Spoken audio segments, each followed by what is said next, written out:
Welcome to Love and Money Secrets TV. I'm your host, Dame Lillian Walker, and we are resuming today our reading and reviewing of the Mitochondriac Manifesto. And I have my wonderful co-host from Yelm, Washington, Carol Moulton, who is here to join us as well.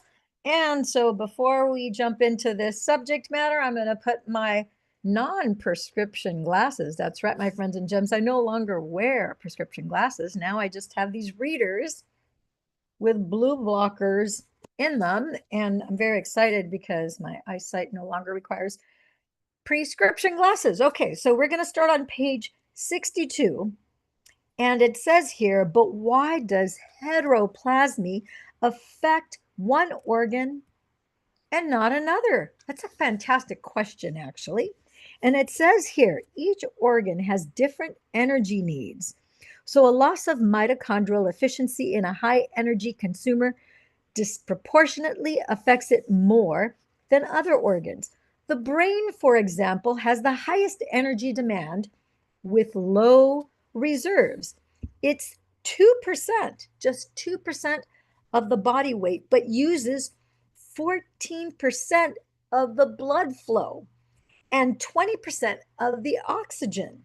So a 10% decrease in systemic energy has huge effects on the brain without affecting your toes. The heart, muscles, kidneys, hormonal system, and liver also have high energy needs, but they also have greater reserves to cope with deficits. So to sum up the importance of heteroplasmy rate, when mitochondrial energy production drops below minimum threshold levels, organs fail and disease shows up.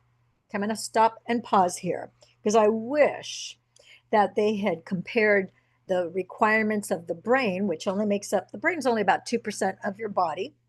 If you look at it in terms of mass, it's about 18%. Your head is about 18%. Your brain would be less because it's smaller than your brain is smaller than your entire head, but your head is about 18% of your full body.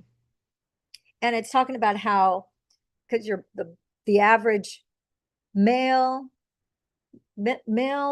have bigger brains typically than females. So the average brain is between 2.5, up to 3 pounds. It's a big brain if it's a 3-pound brain, but usually 2.5 pounds.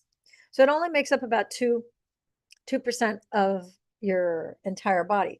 I would have loved for them to do a side-by-side, just as they gave the percentages for the brain. It would have been nice to do the liver, only because the liver is a very viscous, it's a very blood-filled organ. You know, your blood all goes filtered through your liver. And so it would have been nice, just in my mind, to have had that nice comparison, but we don't have that. Moving on. So, like a flashlight with a low battery, first you get a brownout, then your light doesn't shine at all.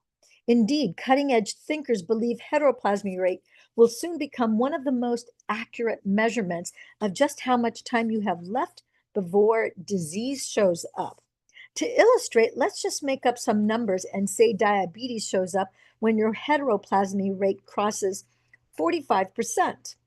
Cancer and Alzheimer's show up when your heteroplasmy rate is 65%. And you can think of this as your aging clock.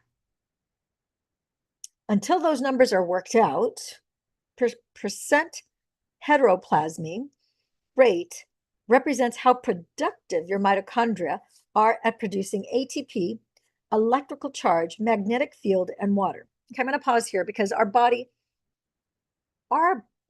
is almost like a giant light bulb. We don't think about it this way, but really the bones inside of your body, like they're giant semiconductors that conduct electricity.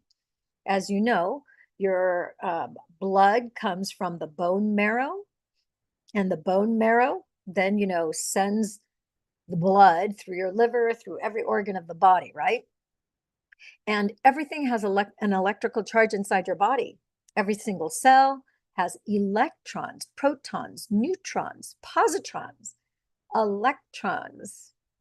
An electron is a little packet of electricity, right? Has a negative charge as opposed to a proton with a positive charge, as opposed to a neutron that has a neutral charge. Electrolytes are found in the fluids, in the blood, in the plasma of the body, and the tears that you have in your, any liquids that you have inside your body has electrolytes. Those are also little packets of electricity in the liquids inside your body. So it's all energy, literally energy. So I love that they're talking here about your hetero as opposed to your homoplasmy rate. Heteroplasmy, that means different, right? So the other thing I was going to mention is, because I talked about here about the liver and about 65%, when you're, so your heteroplasmy rate, when it reaches 45%, cancer and Alzheimer's, and when you're at 65%, right? So the thing to note is that when you have, a lot of people end up with cirrhosis of the liver, fatty liver disease or non-fatty liver disease, or any kind of a liver kind of a complication. Oftentimes people have no idea that they have any issue with the liver. Even sometimes the whites of their eyes will start to yellow, or they'll get a yellow complexion on their face, but they don't have any pain. They don't have pain, they don't have discomfort.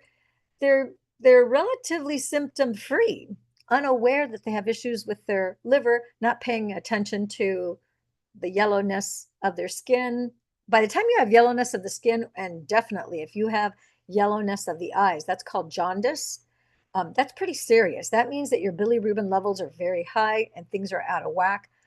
As soon as you notice any yellowness of your hands, of your face, of the whites of your eyes, go to the doctor right away, because you should not have any yellowing, and you want to catch that sooner rather than later, and you don't want to have an unpleasant surprise. And typically the liver is one of the easiest organs to regenerate. It's very vascular, a lot of blood, very blood rich filled, and a simple detoxification and probably a drastic change in diet, because for you to have a liver in that type of a condition, it has to do with not just diet, also environment. If you're living next to a toxic waste dump, that might be why your liver is in that shape. There's so many different factors. It's something that you and your healthcare professional need to go over to investigate what's causing this, especially if you're someone that doesn't smoke and you don't drink. If you're smoking and drinking, well, obviously that's part of the cause.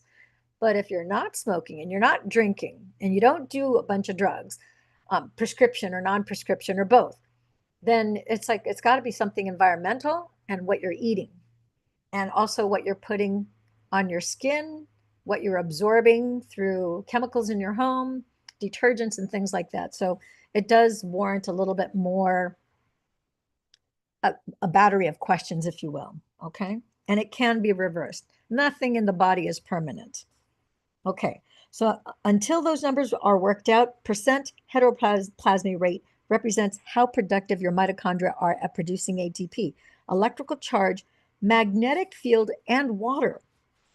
These fundamental mitophysical forces power our biology when plentiful and pure. So their absence, the lack of, invites sickness when the body is forced to make compromises. This is why most supercentenarians have a brain that works well, but you never see huge bodybuilders. Ooh, this is a big clue here. You never see huge bodybuilders at 100 plus years old. It's because maintaining enormous muscle mass is a big mitochondrial expense the body can't afford in old age. At some point, there isn't enough energy to pay for luxuries like that. So the people you see that make it to the century mark have got strong mitochondria in all the right places. So what this is telling us is, rather than focusing on having big bulging muscles, it's better to have strong, solid, lean muscles like Carolyn and I, because The mitochondria can sustain that for a longer period of time. It can be more energy efficient in its ATP production, which is the energy. The mitochondria, as you know, are tiny little organs. They look like kidney beans, and they're little factory centers of energy that process ATP to give each one of your 56 trillion cells energy for you to, grow and glow. Okay. So, and you want to keep your body circulating, moving and grooving as long as possible. As long as you are moving and you are, one thing that I've learned not too long ago from an orthopedic doctor, there's a couple things from two different orthopedic doctors, one a gentleman, one a female. And one of the things that I learned from this gentleman last year, he's an orthopedic surgeon, and he said, he had me stand up perfectly straight. He was actually assessing my posture. And so he had me stand up perfectly straight, and he said, stand on one leg and bring your leg up as far up as possible. So I brought it all the way up, and it was like at a 90-degree angle, and I had my foot flexed, and then I pointed it. And he said, how old are you? And I said, I'm over 50. He says, you're over 50 and you can bring your leg up all the way up to a 90-degree angle? I go, yeah, of course. I go, well, I used to dance when I was younger. And he said, no, it's not because you could dance. He said that was extraordinary, which I said, no, not really. Because, I've always been limber. I've always been active, and I used to dance. So I still do, stretching, and believe it or not, I actually stand up and put my foot up people would say, oh, why would you do that in the bathtub? You're going to risk slipping and falling. I've always done it. When I'm taking a shower, I put my foot flat on the tile. I'm standing on one, and then the other one's flat on the tile, and then I point my toe, because it's a form of stretching as I have the water from the shower. So it's like I've never not done it. And so then he had a young gal that was 28 years old, had her come in, and he had her do the exact same thing. And she couldn't come anywhere close to the 90-degree angle that I was at. And he said, do you see what I mean? And I said, I see what you mean now. And this girl was not only taller than me, but definitely someone who's in shape. And so the point is, the point he was trying to bring home is that as you have the ability to maintain balance and to raise your leg and to hold it up as close to a 90-degree angle as possible, also is a measurement of longevity. The longer you can do that, the longer you can hold your balance, which you have to have core strength, but also hold up the strength to hold up your leg, also is an indicator of longevity. It's a measurement. The more you can do that, you'll be able to live north of 90, closer to 100. And then, of course, I could do it, with both legs. So I thought, wow, that was kind of interesting. I didn't know that before. The thing that I learned with a female orthopedic doctor was what she was saying is that because our bones are semiconductors and they conduct electricity inside of the body, when you pound your feet on the floor, you want to pound your feet on the floor 100 times a day. I'd never heard this before. And I thought 100 times a day, I go, this is starting to make sense. So people who are runners, people who are joggers, your feet are pounding the floor. Of course, you're getting grounded. But what she's talking about, that thing about stomping your feet, she says, if you're going upstairs, stomp your way up the stairs. If you're going down the stairs, stomp your feet down the stairs. If you're walking up a hill, you're automatically stomping. So you want to stomp because that pounding, you're signaling the bone and you're sending electricity through the bone. And as you send electricity to the bone, it's telling your bone to rebuild new bone, laying down more bone cells to make your bone density stronger. And I realized in that moment as she said that, oh, this is working on the same principle as people who do weight training with dead weights. Because as you're lifting dead weights, you're signaling those bones and increasing the electricity through the bones that affects then the muscles, the tendons, the ligaments, and then all of your white blood cells, your red blood cells, et cetera, et cetera, et cetera. It's doing the same thing in principle as you're pounding, and then you set a barbell down and it's like the thud, right? I've never been, I did a little bit of weight training in my 20s and 30s, but not much because I never wanted to look like a bodybuilder. That was not my, as they say, it's not my jam. But I like to work out and be fit, right? And so the point being is that you can, on purpose, mindfully, you can do, 1, 2, 3, 4, 5, 6, 7, 8, 9, 10, 11, 12, 13, 14, 15, 16, 17, 18, 19, 20. Do that 5 times. That's 100, right? And you're just stomping your feet. Dun, dun, dun, dun, dun, dun, dun, dun, dun. You can either stomp your feet, or as you're going up the stairs, if you want to do, 100 steps so that you have 100 stomps, or if you want to do it on flat ground, it doesn't matter. The point is the activity of stomping with your heel, with the flat part of your foot, with the ball of your foot, that is signaling more bone cells to lay down more bone cells so that it's going to increase your bone density. It's going to signal longevity. It signals that you still need to use those bones. So it's telling your body, I have useful action that is required. So you need to lay down more groundwork and, keep on repairing the bone. Don't let it atrophy.